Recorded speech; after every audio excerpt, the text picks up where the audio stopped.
Hello, আসসালামু আলাইকুম viewers. আজকে আপনাদের মাছের ভর্তা তৈরি করে দেখাবো। এটি খুবই সহজে তৈরি করা যায়।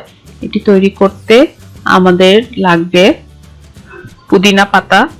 পুদিনা পাতা আমি নিয়েছি 3 টেবিল চামচ, পেঁয়াজ নিয়েছি 2 টেবিল চামচ, কাঁচামরিচ 5-6টি, রসুন নিয়েছি 2 টেবিল চামচ। এবার পরিমাণ মতো লবণ দিয়ে ভালোভাবে সব উপকরণ মাখিয়ে নিব।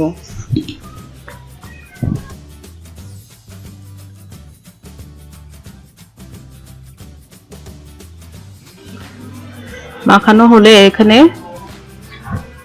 1 টেবিল চামচ সরিষার তেল দিয়ে দেব। ভাজার সময় মাছে তেল দেওয়া হয়েছিল, তাই এখানে অল্প তেল দিলেই হবে। আমি মাছগুলো কাটা ছাড়িয়ে রেখেছি। এবার এখানে মাছগুলো দিয়ে দেব।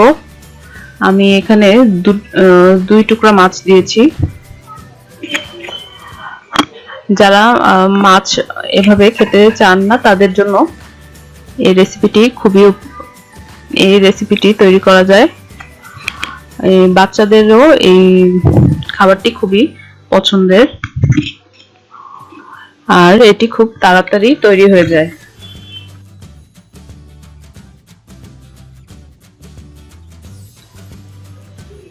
তো আমার মাছের ভর্তা তৈরি করা শেষ।